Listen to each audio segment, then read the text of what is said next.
근데 비트코인은 분할 구매가 되거든요. 우상향하다 확신이 든다면 저라면 3년에 걸쳐서 그냥 매일매일 사겠어요. 그러면 올라가든 떨어지든 그 평균가로 사게 되거든요. 지금 가격이 2년 전에 비트코인이 2,500만 원 했습니다. 근데 지금 1억 5천이잖아요. 많이 올랐잖아요. 100만 원이 저축이 가능하다 하면 매일매일 3만 원씩 사면 한 달 90만 원이잖아요. 그럼 올해 2억 갔어. 그러다 내년에 갑자기 5천만 원으로 떨어졌어. 그럼 나는 한 1억 정도로 사겠죠. 평균가로. 강한 확신이 든다. 내가 책 읽어봤는데 공부해봤더니 그러면 한 투자금의 30% 정도는 지금 일시불로 사고 70%는 3년에 걸쳐서 사는.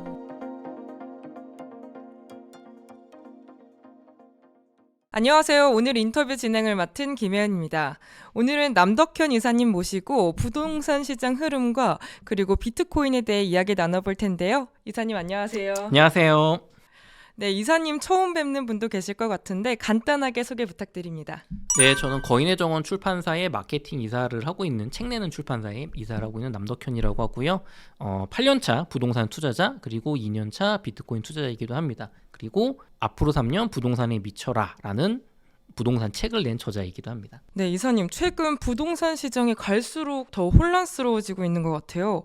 약간 이전 장과 비교했을 때 현재 부동산 시장 다른 점 뭘까요? 전문가분들 입장에서 봤을 때 떨어져야 되는데 안 떨어진다가 맞는 것 같아요. 지금 경험적인 분들, 그러니까 투자를 10년, 20년 부동산 투자하신 분들, 저도 그래도 8년 했고 저는 과거를 투자를 그때 참여정부 때, 노무현 정부 때, 이명박 정부 때 돈 이제 나이가 어려서 투자를 못했지만 그때 좀 공부를 열심히 했거든요. 가격 흐름을 실제 판교나 이런 데 분양하는 데도 가보고 이런 경험이 있는 분들 입장에서 봤을 때는 지금 이제 조정이 와야 되는데 시장 에너지가 예전 같지 않은데 정책만 오면 와르르 무너질 가격인데 라고 작년부터 내려갈 것 같은데 하면서 계속 오르고 있거든요.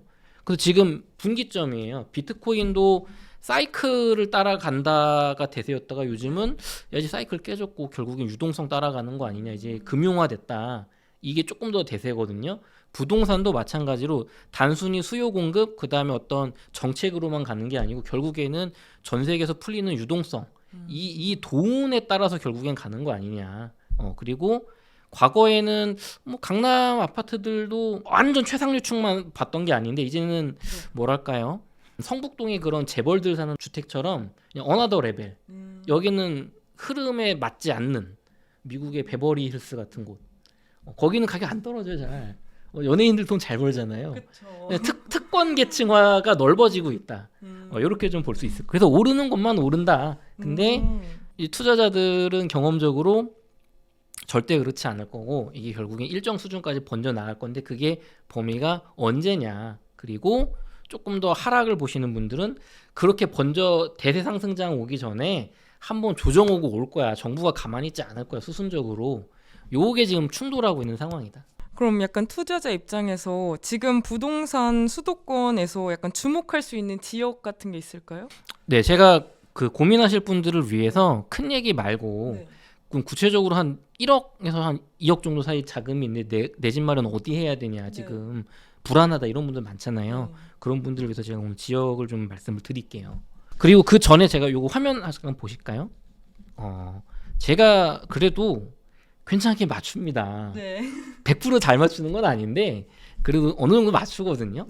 지금 요 화면은 제가 2022년 11월에 제 개인 유튜브 채널에서 찍은 거예요. 이때는 지금의 올림픽 파크 포레온 둔촌주공을 분양받지 말아야 된다. 33평 13억 5천이 비싸다. 이거 뭐 11억 10억으로 떨어질 거다. 이런 의견이 대세일 때예요. 저는 이 영상으로 욕을 엄청 먹었는데 건설사의 앞잡이다. 그때 제가 했던 얘기는 뭐냐면 무조건 분양받아라. 폭락 와도 받아야 된다. 이제 그 얘기입니다. 그래서 결론적으로 지금 3년이 지난 지금 시점에 보면 13억 5천에 분양한 둔촌주공 33평은 지금 28억이 됐습니다. 저는 이 영상에서 한 10년 정도 뒤에 한 30억 갈 수 있다. 언제가 될지 나도 모르겠다라고 했는데 지금 10년은커녕 3년 만에 28억이 된 거예요. 그리고 이 영상에서 둔촌주공이 헬리오시티보다 낮은 평가를 받지만 나는 입지적으로 최소 동급이고 더 좋을 수 있다고 본다. 엘스 리센츠 트리지움의 그 잠실 라인에 그냥 막내로서 둔촌주공이 들어갈 거다라고 했는데 지금 딱 그렇게 됐어요. 자랑하는 건 아니고 네. 무슨 말씀을 드리고 싶은 거냐. 그리고 동시에 제가 웅달 책방이라는 채널에서 검단 신도시 3억 5천 내 집 마련 좋다. 그거 지금 7억 됐고요. 네. 그리고 송도에 한 4억대 풍림 아이원 이것도 좋다고 봅니다. 근데 그것도 지금 한 6억 5천 하거든요. 그러니까 무슨 말씀이 있냐면 또 제 고객님은 23년 2월쯤에 저 광교에 한 6억 1천까지 떨어졌다가 6억 3천 정도에 살짝 반등할 때 내 집 마련하신 분은 지금 한 7억 5천 합니다. 어떤 얘기냐면 제가 제 성향이 다주택 투자는 굉장히 보수적이에요. 네. 그러니까 집이 한 채가 있는데 하나 더 사고 하는 건 굉장히 확실할 때만 사요. 싸거나 정책적으로 폭등이 예상될 때만 사는데 무주택자분들은 가급적이면 사는 방향이거든요. 저는. 네. 근데 이게 잘 맞아요. 이쪽은. 그러니까 다주택 투자는 저보다 잘하는 분들이 계신데 네. 무주택자 입장 혹은 갈아타기는 제가 상당히 잘 맞춥니다. 왜냐하면 제 시각이 꽤 균형 잡혀 있어서 그래요. 리스크를 감수하지 않으면서도. 그런 측면에서 보면 네. 지금 제가 카프카님하고도 작년부터 성전길 TV 가을에 나올 때 네. 내 집 마련하셔라. 내 집 마련하셔라. 서울은 뭐 9억이야. 경기도는 6억이야. 내 집 마련하셔라. 네. 막 지적해주면 막 댓글에 뭐 전들 사라 그러냐. 그리고 서울에 9억 이하가 어딨냐. 지금 서울에 이제 9억 이하는 작년에는 9억 이하 그래도 여러분들이 조금 낡았지만 그래도 역세권이니까 하셨는데 네. 이제는 그런 9억 이하는 12억이 됐고 네. 제가 경기도에 6억 이하 했던 거는 뭐 아직 남아 있습니다. 예. 조금 오르긴 했지만 그리고 올해 초에도 내 집 마련하셔라 내 집 마련하셔라 했는데 지금 벌써 이제 5월이잖아요. 네. 제 성전길 TV 제 영상을 돌려보셔도 될 거고 지금 이걸 보셔도 되겠지만 무주택자분들은 지금 내 집 사셔야 돼요. 대선 전에 전 샀으면 좋겠어요. 그래서 지역을 좀 제가 준비를 해봤습니다. 네. 괜찮은 지역. 오늘도 이런 영상 보시면 많은 분들이 그런 데 얘기하실 거예요. 검단 네. 아니면은 뭐 저도 예전에 몇 달 전에 얘기했지만 저기 파주 운정 아니면은 조금 가격대 높은 거 한 12억대 보시는 분들은 광명 요 정도 얘기하실 텐데 많은 분들이 잘 모르는 지역 걸포라는 지역을 전 소개를 하겠습니다. 걸포요? 걸포 어딘지 모르시죠? 네. 아무도 몰라 이거는. 진짜요? 네. 예은 진행자님. 네. 지금 집을 사시려는 분들이 네. 자금이 막 4억, 5억, 6억 이렇게 있을까요? 이 방송 보시는 분들이 아니요. 5천만 원 이하인 분들도 많을 거고 한 어. 1억 정도 모으신 분들이 대부분일 거예요. 모으셨어도 네. 그 이하는 지금 집 살 생각을 보통 못 해요. 네. 그럼 이런 분들이 대출 받아서 산다고 할 때 한 6억 이하 디딤돌 대출, 신혼부부 대출이라든가 아니면 생애주택 이런 게 거의 마지노선이거든요. 실질적으로는. 네.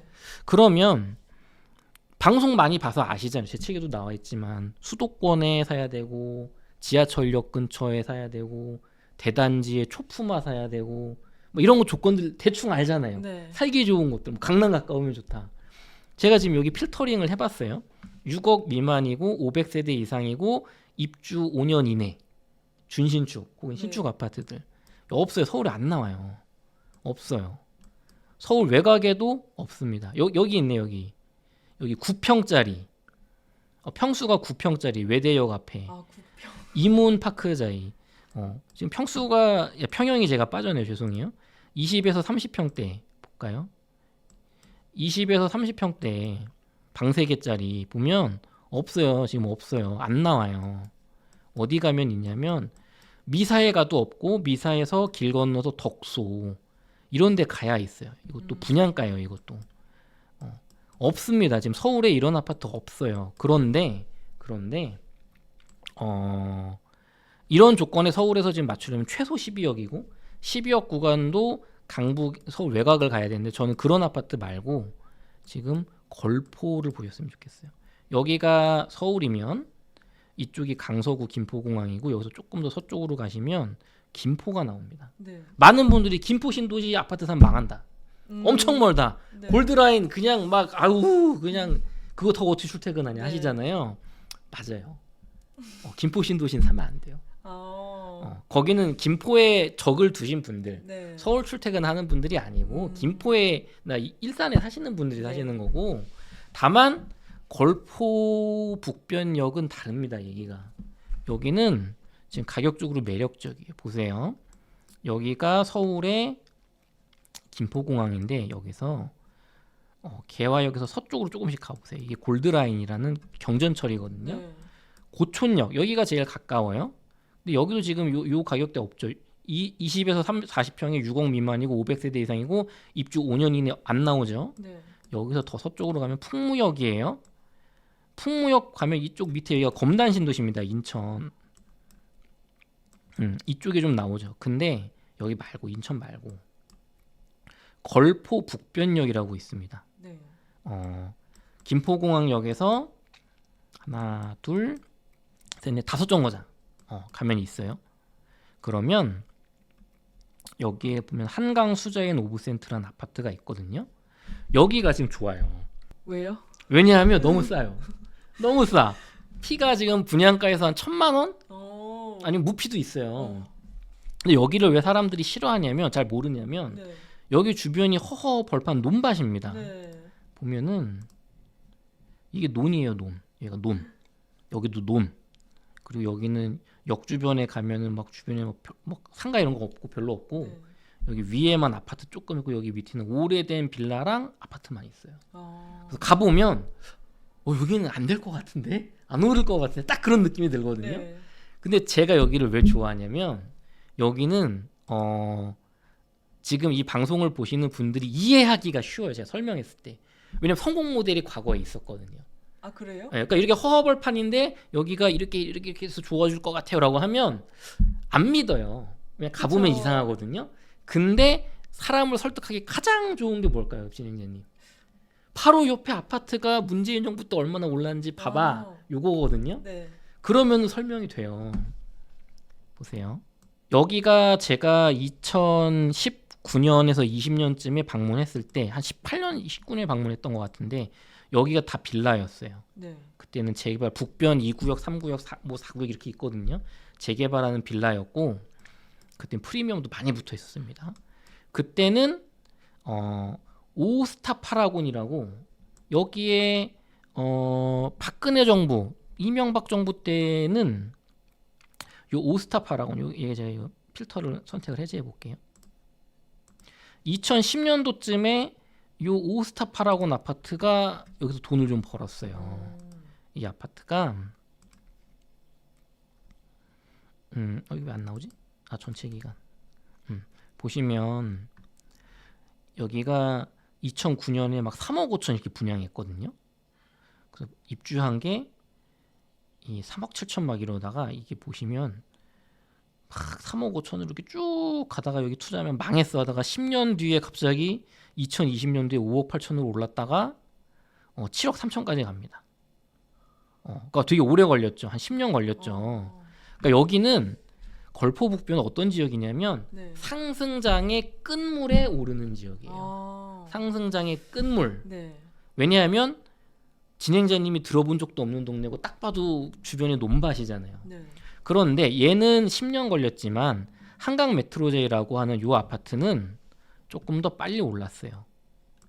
이 아파트는 2018년에 4억 2천에 분양을 했거든요. 네. 그래서 막 입주를 했어요. 그 입주를 2020년에 했는데 4억 2천에 분양했던 게 아까 오스타 파라곤 아파트가 2020년부터 갑자기 올랐다고 했죠. 네. 미친 상승장의 끝물. 부동산이 오스타 파라곤이 왜 10년 넘게 걸렸냐면 2008년부터 2013년까지가 하락기인데 여기는 서울이 아니고 외곽지다 보니까 2013년부터 서울은 올랐지만 여기는 2020년까지 안 오른 거예요. 19년까지. 한참 있다가 서울 오르고 강남 오르고 중구 오르고 외곽 오르고 분당 오르고 과천 오르고 일산 오르고 그러고 나서 이제 안 오른 데가 어디지 할 때 오르는 거거든요. 그런데 여기는 20년에 입주했다고 했잖아요. 네. 그러니까 상승장의 그 끝물 딱 그 네. 시기잖아요. 그리고 요 골드라인이 만들어졌어요. 이때는 여기 없었어요. 여기가 그러니까 매력적이지가 않잖아요. 아파트만 쎄고지 뭐 아무것도 없잖아요. 근데 여기 생겼잖아요. 그럼 여기서 이때 막 야 이거 타고 다섯 정거지면 김포공항 간다. 김포공항 가면 9호선 타고 강남도 출퇴근 1시간 내로 간다. 실제로 갈 수 있습니다. 골드라인에 사람이 막 이렇게 타가지고 문제지 힘들지만 갈 수 있어요. 그리고 여기 막 GTX 들어온다, GTX D 들어온다. GTX A가 킨텍스역에 뚫리는데 인천 1호선을 연장해서 우리 한정거장이면 킨텍스 간다, 막 이제 막 이런 호재들이 막 들어오니까 네. 좋아 보이는 거예요. 새 아파트기도 하고. 물론 끝물에 가야 좋아요. 내가 선택권이 있든 여기 안 사죠. 네. 그런데 중요한 거는 많이 오른다는 겁니다. 그래서 2018년에 4억 2천 하던 이 33평 아파트가 9억 5천, 9억 8천, 2배 정도 가요. 2배 정도. 2배보다 조금 더 가요. 24평 아파트도 26평도 3억 4천 정도 17년에 하던 게 6억 한 7천까지 갑니다. 6억 3천, 6억 2배 정도 가요. 메트로자이가. 그러면 이걸 보시면 뭘 알 수 있냐면 여기는 오스타 파라곤도 그렇고 메트로자이도 그렇고 신축 대단지 새 아파트가 상승장의 상당히 후반부에 2배 정도는 갈 수 있구나, 저점 대비. 증명이 됐잖아요. 네.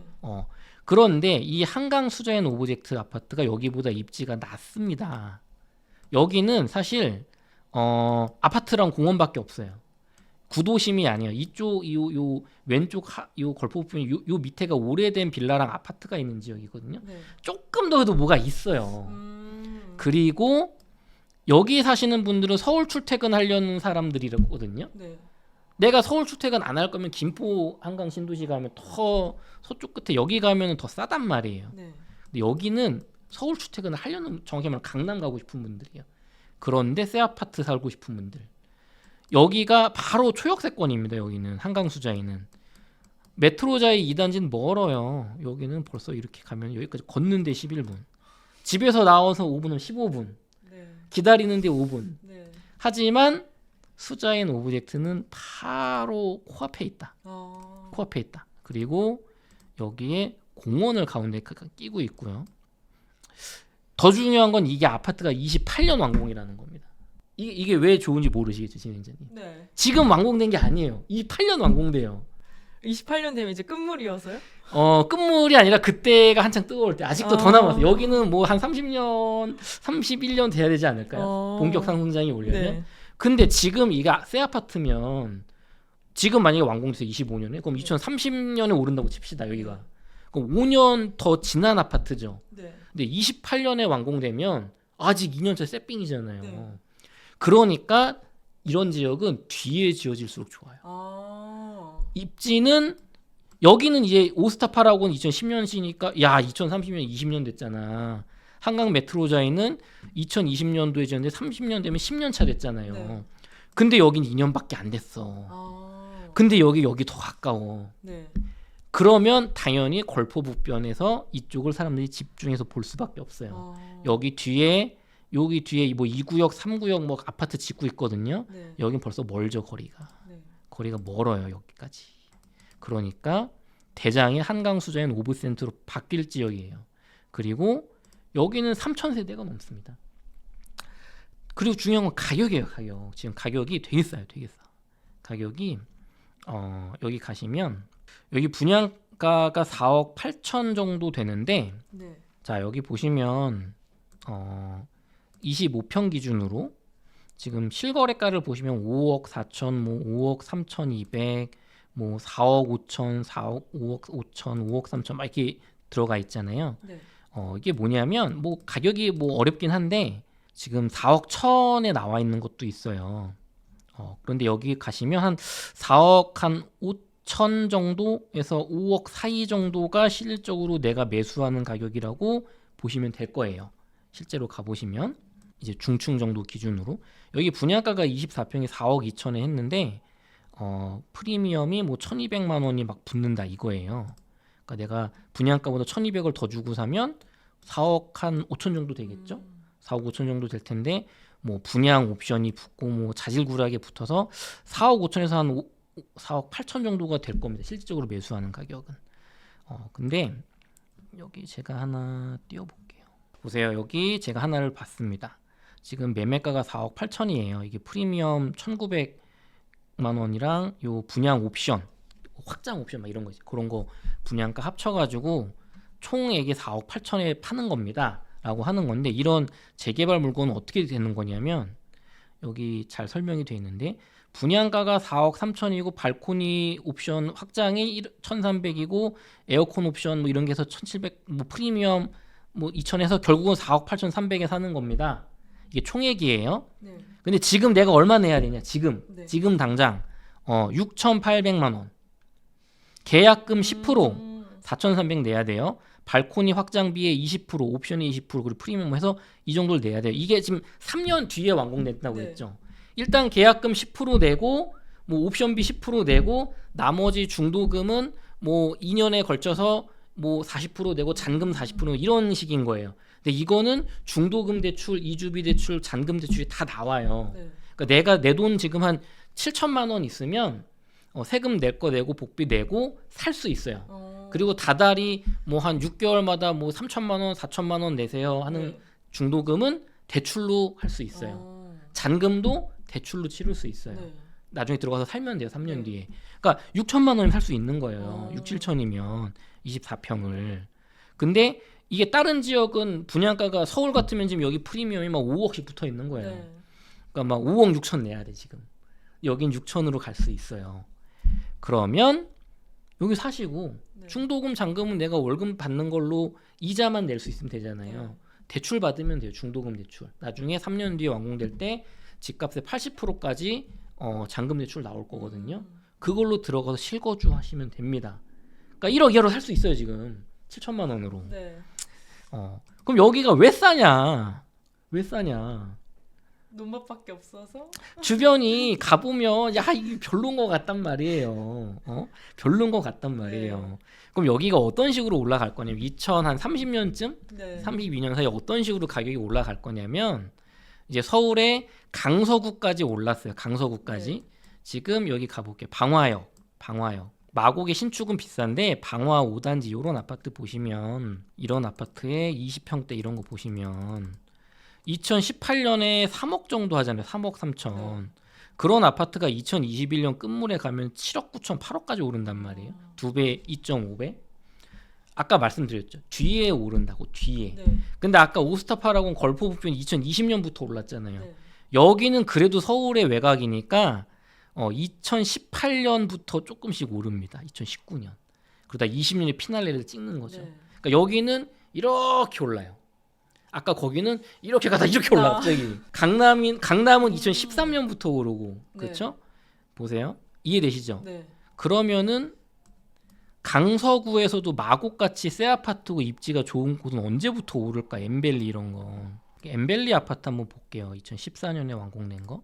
보시면 2014년에 4억 6천 하던 게 16년이니까 6억 5천, 17년이니까 7억 5천, 18년 되니까 11억, 22억이니까 15억 5천. 얘는 2014년부터 계속 오르죠. 이게 많은 분들이 원하는 신축 대단지 그래도 역세권에 조금 서울 중심에 가까운 아파트의 흐름이에요. 그러니까 구축이고 외곽일수록 늦게 한꺼번에 오른다. 근데 서울 이 방화가 2018년, 19년부터 조금씩 올랐잖아요. 네. 걸포부편은 20년대에 올랐잖아요. 네.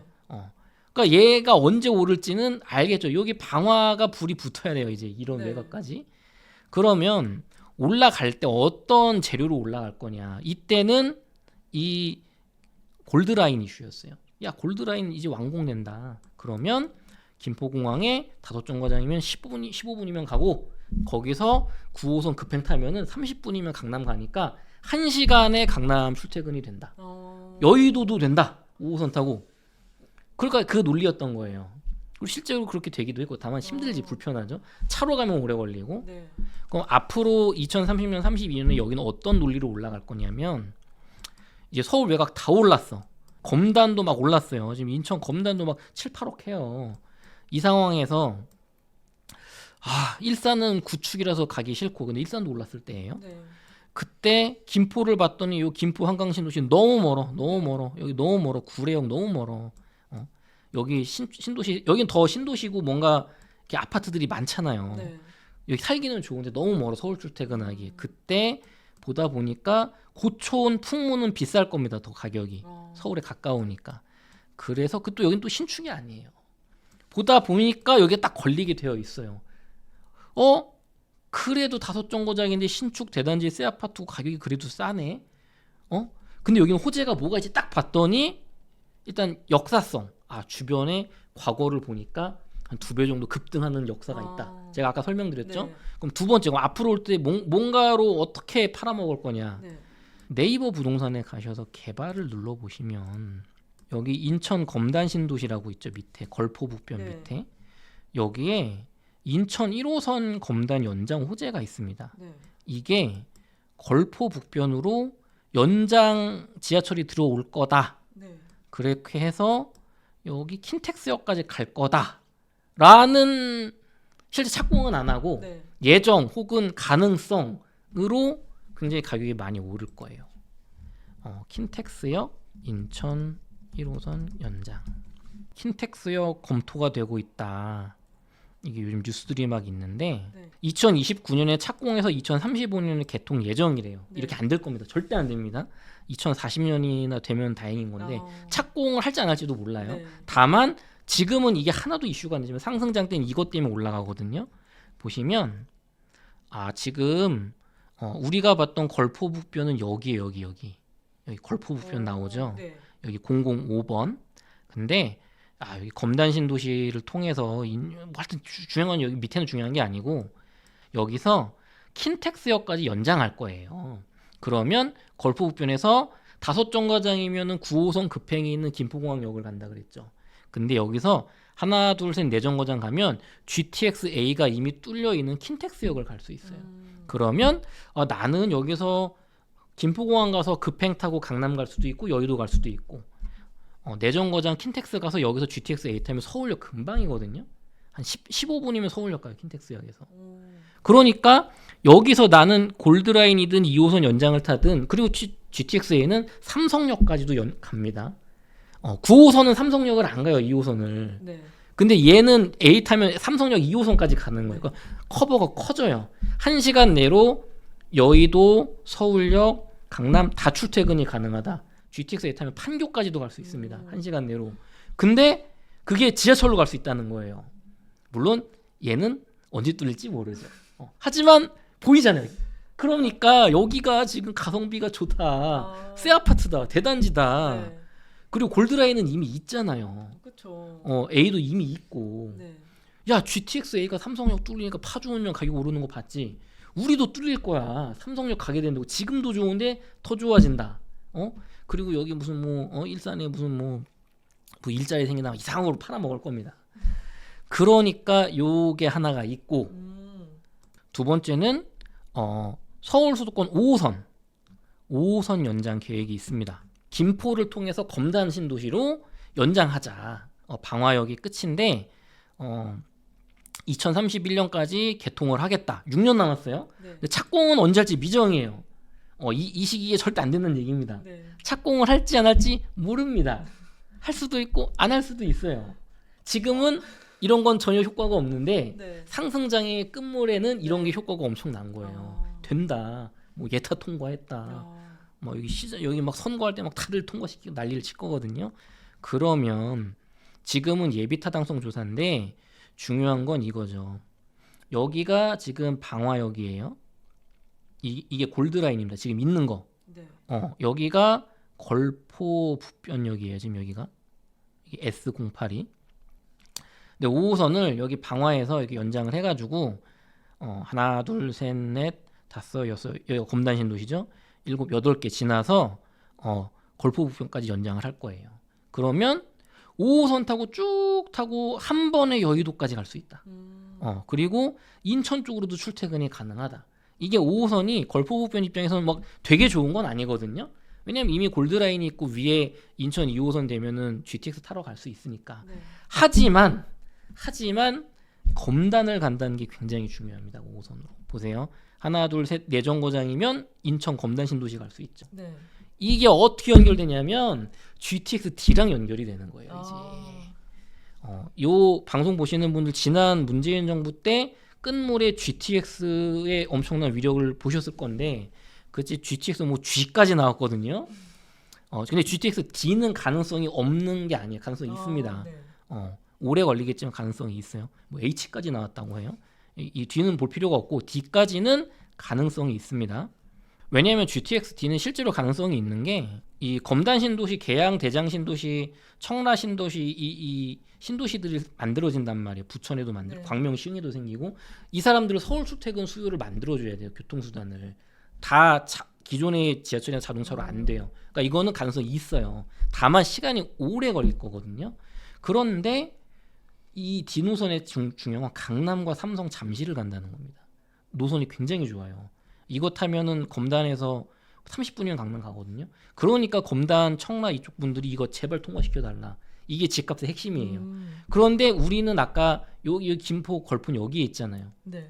근데 아까 5호선 연장되면 검단역에 세정거장, 내정거장이면 간다 그랬죠. 지하철로 집 네. 앞에서. 그러면 여기 GTX D가 뚫리면 삼성으로도 또 갈 수 있는 거 아닙니까? 그렇죠. 그럼 걸포북변 입장에서는 지금 나는 이미 골드라인을 타고 김포공항에 가서 9호선 타고 강남을 갈 수 있어요. 이미 있어. 근데 나는 역세권 대단지 새 아파트 가격도 싸. 28년 완공이야. 그런데 인천 2호선 연장되면 킨텍스역에 세정거장 가서 GTX-A 타고 서울역 출퇴근도 되고 삼성역도 되고 판교도 갈 수 있어. 네. 빨리 갈 수 있어. 1시간 내로. 그런데 5호선 연장이 되면 검단 신도시로 세정거장을 가서 여기서 GTX-D를 타고 또 신도림이나 강남이나 삼성 갈 수가 있어. 나는 인천 1호선이 연장이 됐든 5호선이 연장이 되든 GTX-D가 됐든 뭐가 되든 다 좋잖아요 지금. 그렇죠. 그리고 중요한 건 이게 안 돼도 검단은 GTX-D가 안 되면 강남 못 갑니다. 오래 걸려서. 근데 나는 걸포북변은 이미 골드라인 타고 김포공항역 가서 9호선 급행을 타면 강남을 갈 수 있어요. 1시간 내로. 이미 보장되어 있잖아요. 근데 더 좋아지는 거잖아요. 그렇죠? 그렇죠. 그러니까 이런 것들이 재료가 돼서 이게 실제로 이번 상승장 30년, 32년까지 마감될 때까지 GTX-D가 뚫리지 않을 거고 네. 인천 1호선 뚫리지 않을 건데 네. 5호선 연장이 착공이나 될지는 모르겠는데 중요한 건 상승장의 끝물에 광기에 미쳤을 때 이런 게 엄청난 재료가 될 겁니다. 그래서 지금 4억 후반대의 24평 요 아파트 걸포북변역에 한양수자인 오브센트 요 아파트를 4억 중반에서 뭐 4억 후반 정도에 사시면 네. 이 아파트는 제가 볼 때 못해도 10억까지 갈 수 있을 거예요. 오. 다만 아주 끝물에 오른다. 아주 끝물에. 그때 팔아야 된다. 한강 메트로자이를 보자. 자, 34평이 19년에 4억 2천 하던 게 조금씩 19년 하반기부터 올라서 20년에 5억 3천 됐죠. 네. 조금 올랐죠. 네. 20% 정도. 21년에 8억이 되고 21년 말에 9억 8천을 찍습니다. 네. 근데 중요한 건 요 앞에는 거래가 좀 되잖아요. 이 뒤에는 5-6건밖에 없죠. 그쵸. 광기에 미쳐있을 때 영끌하는 분들이 무리해서 사는 입지인 거예요. 네. 그러니까 이렇게 고가로 팔 수 있는 시기는 한 6개월에서 1년 정도밖에 없을 거고 이때 가격을 좀 깎아줘서라도 팔아야 돼요. 네. 왜냐면 그 뒤에 10억에서 지금 5억 8천까지 떨어지고 지금은 한 6억 5천 30-40% 떨어졌죠. 네. 이게 올라가려면 또 상승장 후반기에 돼야 오른다고요. 그러니까 기회가 있을 때 팔아야 되는 이런 입지인 거예요. 여기는. 그러니까 여기를 10억 9억에 추격 매수하면 절대 안 되겠죠. 네.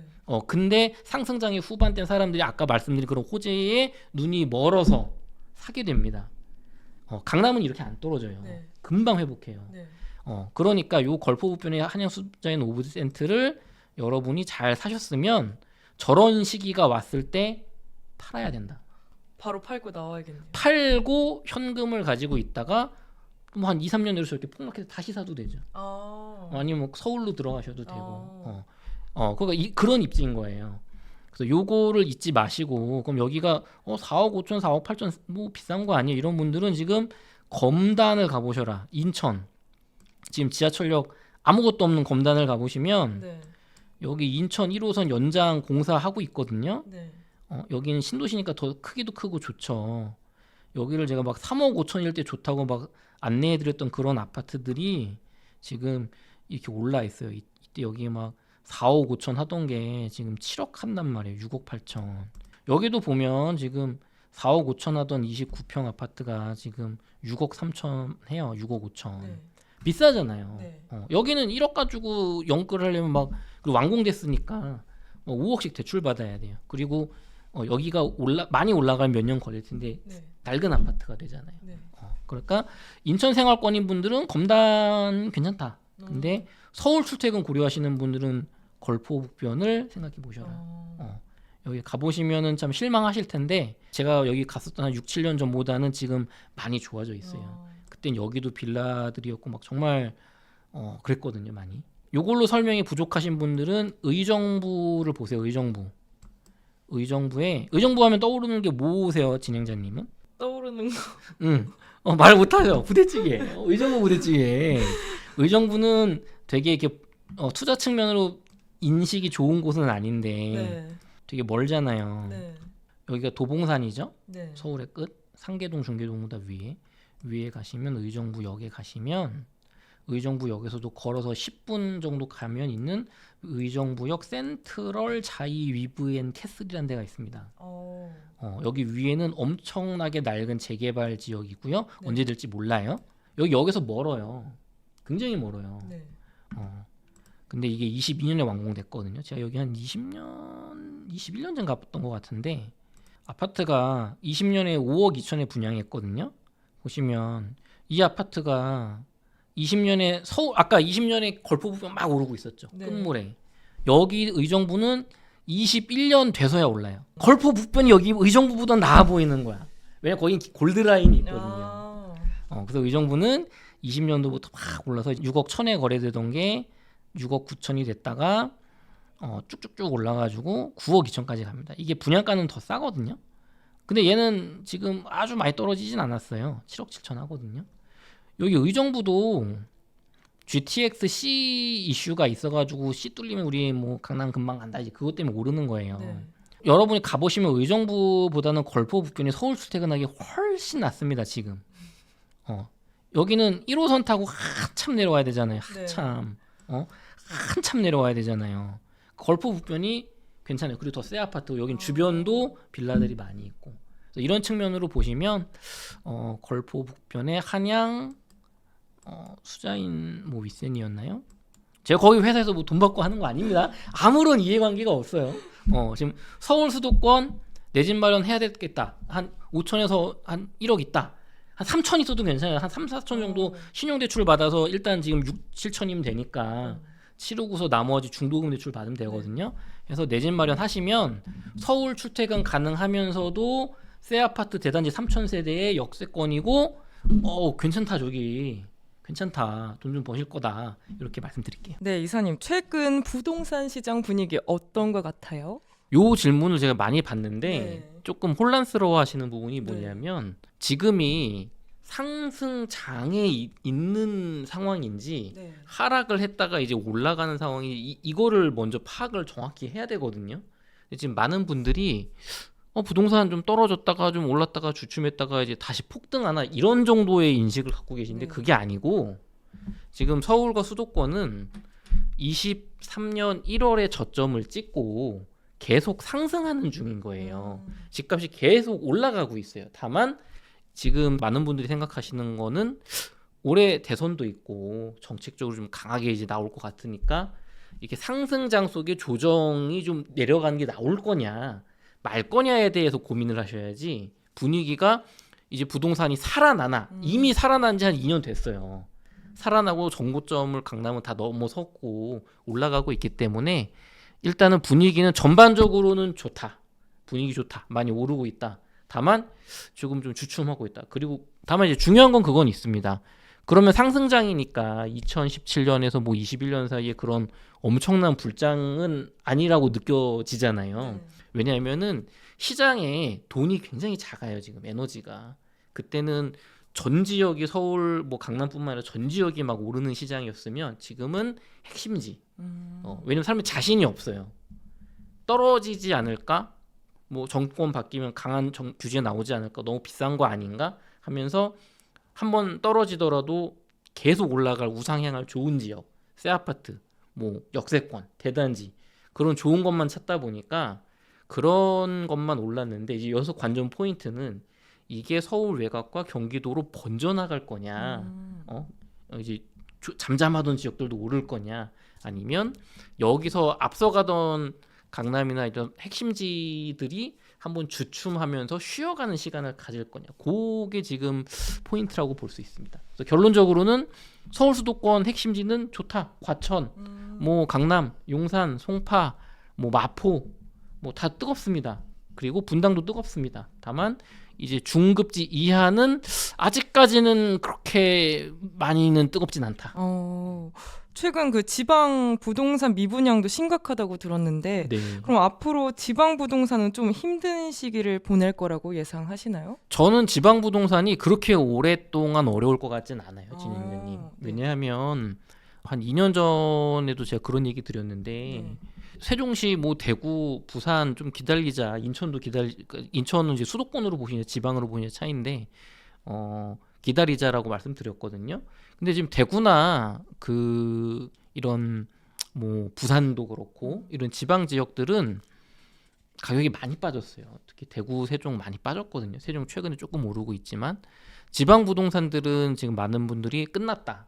그리고 서울 집중화 시대고 양극화기 때문에 사면 안 된다고 하시는데 그거는 가격이 비쌀 때 얘기고요. 가격이 떨어지고 이제 서울 수도권이 많이 오르는 시기가 되면 눈이 자연스럽게 그쪽으로 가게 됩니다. 우리가 시장에서 아주 유명한 치킨집이 한 2만 원 하는데 시장 통닭이 한 10,000원에 그러면 10,000원 주고 좋은 거 먹고 싶잖아요. 그렇죠. 근데 이게 BBQ가 3만 원으로 올랐어. 그러면은 먹을만 하거든요. 이제 투자자들이 그렇게 움직이는 시장이 와요. 다만 시간이 필요한 거죠, 시간이. 그래서 지금 실수요자분들, 그러니까 내가 무주택자인데 대구에 사시는 분들, 무주택자인데 세종에 사시는 분들, 무주택자인데 내가 뭐 천안이라든가 이런 데 사시는 분들은 지금 그 지역의 신축에 교통이 좋은 대단지 아파트들을 되게 저렴하게 해서 좀 절호의 기회인 거예요. 가격적으로는 지금이 최저점일 가능성이 높습니다. 다만 투자자들이 그럼 왜 안 사냐? 그럼 투자자들이 그렇게 싸고 좋으면 너는 왜 안 사냐 하실 거잖아요. 왜냐하면 투자자 입장에서는 규제 때문에 세금을 많이 내야 돼서 남는 게 없어요 지금. 그리고 더 중요한 건 아파트 가격이 뭐 4억이다. 근데 지금 전세가가 공급 물량이 너무 많아서 한 2억밖에 안 하는 거예요. 1억 5천. 그럼 내 돈 2억을 여기다 지방에 넣는 게 사실 경기도권에도 있거든요. 그래서 다만 이제 가격적으로는 이게 싼 가격인데 이게 나중에 매매가는 막 4억 5천, 5억으로 올랐어요. 전세가가 더 줄어드는 타이밍이 온단 말이에요. 그때 규제가 풀리면 투자자들은 움직일 거예요, 지방으로. 근데 그 시간이 남아 있단 말이에요. 아마 이 똑같은 얘기를 제가 한 2년 전에 다른 웅달책방이라는 채널에서 인천이나 송도 막 이런 거 얘기하다 제가 얘기해드려요. 검단 신도시 막 3억 5천 너무 싸다. 근데 이게 가격이 올라가려면 시간이 좀 몇 년 걸린다. 입주 물량이 많다. 24년, 25년 되게 많다. 다만 무주택자라면 검단 청라 지금 뭐 24년, 뭐 23년 이때 좋다고 본다. 가격적으로 이때가 쌀 거다. 라고 했는데 지금 검단 신도시 지금 3억 5천짜리가 지금 7억 됐거든요. 대구도 마찬가지예요, 지금. 지방에 다만 이제 지방의 소도시들 있잖아요. 뭐 청주 이하급, 군 뭐 진주 이런 거. 이런 쪽들은 저라면은 그래도 광역시로 보지 않을까 지금.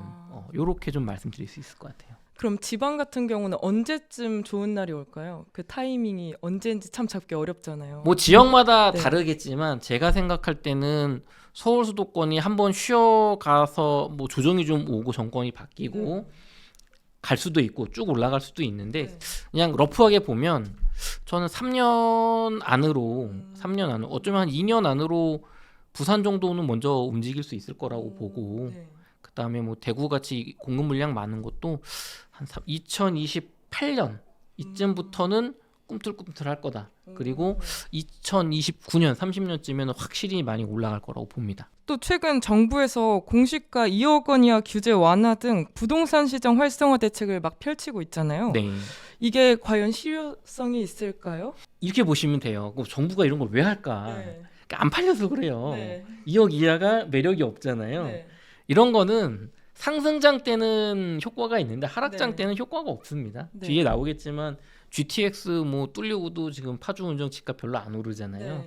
그러니까 이런 거는 뭐랄까요? 정부가 2억 이하가 지금 너무 떨어지니까 좀 사라. 근데 사람들은 안 사죠 지금. 그러니까 이런 거는 효과가 없을 거다. 거의 없을 거다. 다만 이게 단계적으로 올라갈 거예요. 이제 2억 이하 풀어주고 뭐 취득세 풀어주고 그렇게 좀 올라갈 건데 실효성은 없을 겁니다. 그럼 이거 말고 어떤 대책이 전문가님이 보시기엔 필요하다고 생각하세요? 서울 수도권 같은 경우는 네. 지금 대책 정책이 백약이 무효할 거예요. 돌이킬 수가 없어요. 이 언제 오르냐의 문제일 뿐이지 공급 부족이 심화하기 때문에 재개발 재건축을 풀어야 되는데 네. 그거를 풀지 못할 거고 다만 이제 이런 거는 이제 지방 부동산 살리기에 포커싱이 돼 있는 거거든요. 지방 부동산은 간단합니다. 그 취득세 다주택자 취득세 중과를 풀어주고 뭐 임대주택 사업자 혜택을 늘려주거나 가장 좋은 거는 미분양난 지방의 아파트를 사게 되면 뭐 5년 동안 양도세를 뭐 깎아주겠다 이런 특단의 대책이 나오면은 그땐 효과가 있을 거예요. 근데 정부 입장에서는 그거를 지금 할 이유가 없는 거예요. 정부 입장에서는 아직 그 정도는 아닌데 우리나라 경제가 그래서 그 시기를 기다리고 있는 건데 멀지 않았다고 저는 생각합니다. 그럼 이사님이 보시기에 약간 지방에 여기는 상승세를 곧 있으면 탈 것 같다 하는 지역이 몇 군데 있을까요? 그게 어려운 게 저는 그러니까 부동산 투자자분들 주식도 그렇지만 이렇게 단타로 네. 나는 이게 뭐 일주일 뒤에 여기 뭐 차트를 봤을 때 올라갈 것 같아 떨어질 것 같아 이걸 맞추는 단타 투자가 있고 나는 이 기업이 뭐 내일 오를지 떨어질지 모르지만 뭐 테슬라라는 기업이 장기적으로 굉장히 주가가 많이 오를 이런 요인이 있어 가치 투자자가 있잖아요.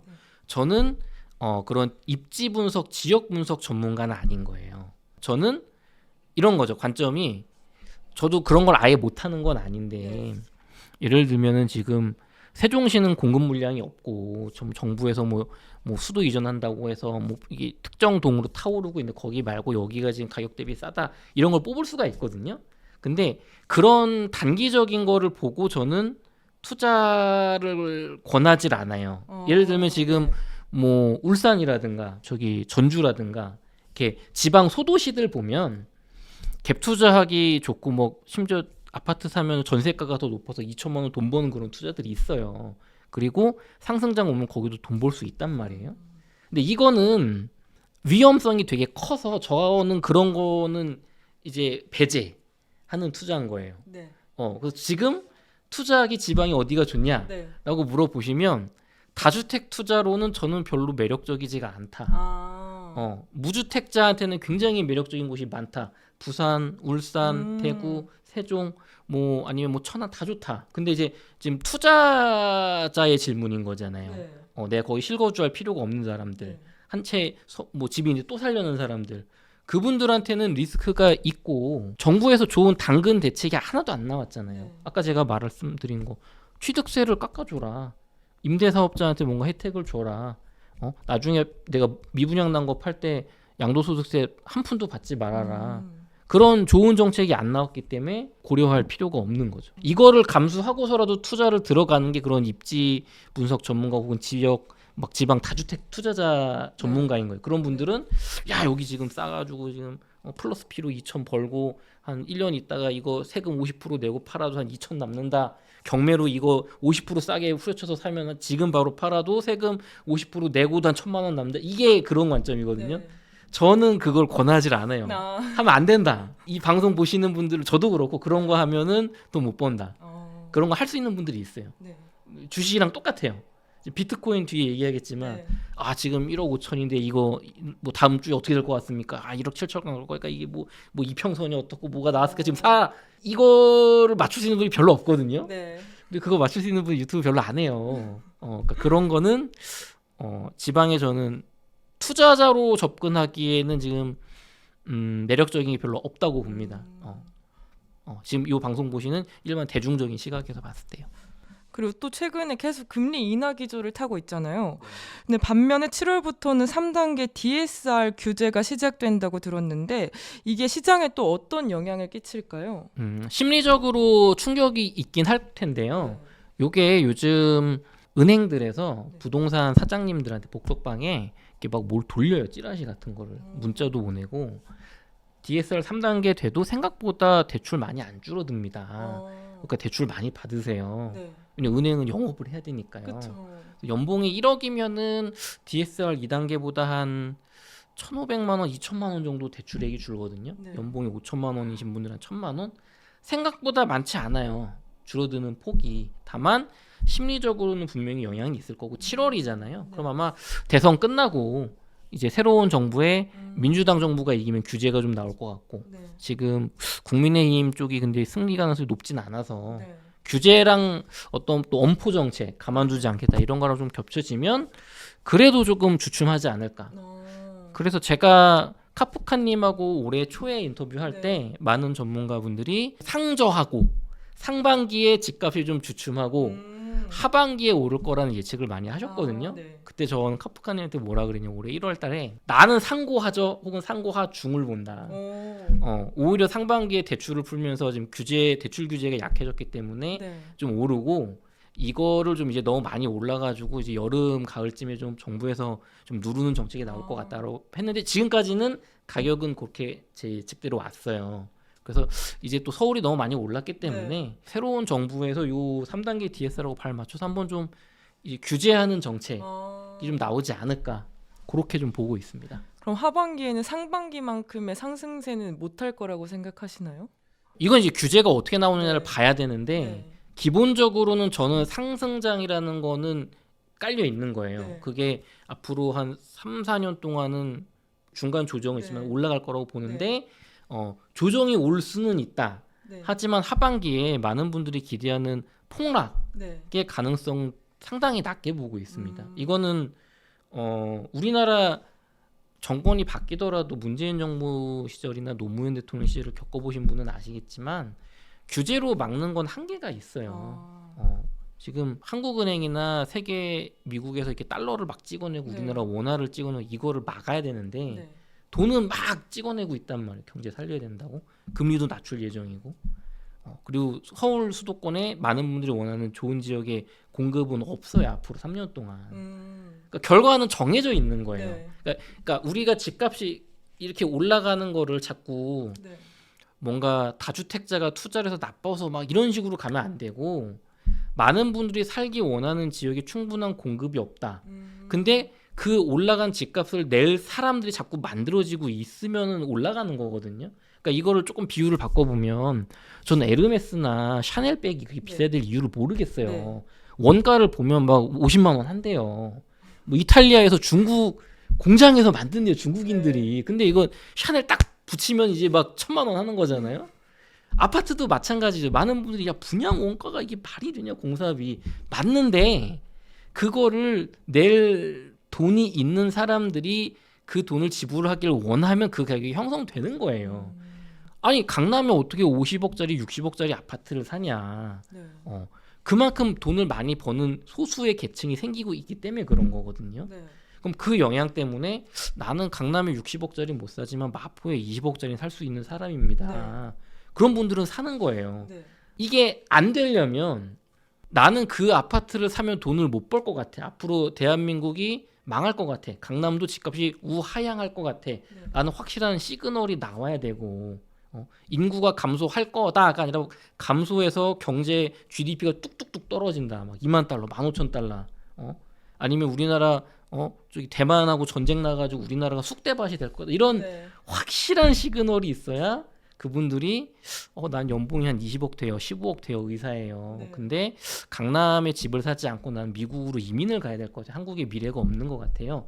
그런 상황이 와야 돼요. 그렇지 않으면은 일시적으로 좀 이렇게 잡을 뿐이다.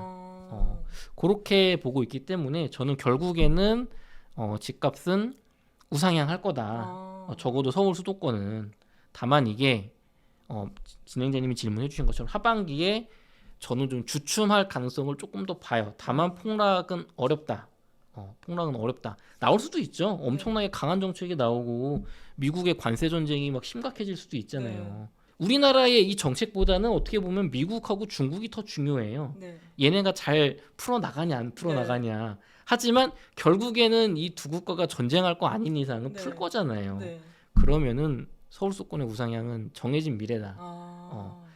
다만 그럼 내가 지금 이미 집값이 전고점 뚫고 올라간 강남을 영끌해서 살 거냐, 내가 가지고 있는 돈으로 마포를 살 거냐, 아니면 전고점 대비 20-30% 떨어진 경기도를 살 거냐에서 저는 그래도 뭐 수입이 아주 많으신 분들이 아닌 이상은 이제 올라간 거 추격 매수는 조금 하지 않았으면 좋겠다. 내가 돈 많이 버시는 분은 상관없어요. 네. 그런 분은 강남 사면 무조건 이겨요. 네. 근데 이 연봉이 내가 그 정도가 아닌데 영끌 막 7, 8억, 10억 대출 네. 받으려서 사시려는 분들은 차기 정부에서 강한 규제 정책이 나오거나 세계 경제가 한번 흔들릴 때 네.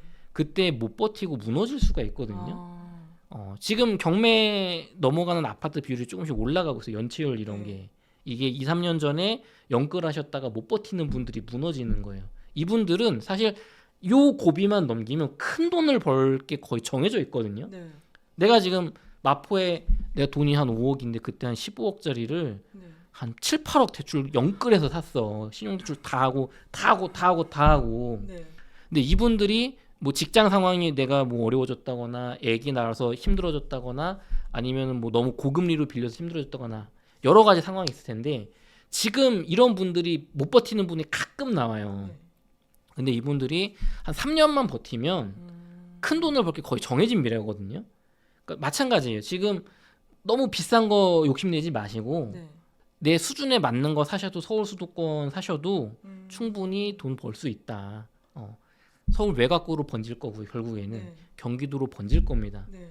극단적으로 말하면 문재인 정부 시즌 2, 노무현 정부 시즌 3가 올 거예요. 네. 다만 과정이 좀 다를 겁니다. 어떤 정부가 되느냐에 따라 규제로 가느냐 시장 친화로 가느냐 하지만 정해진 미래다.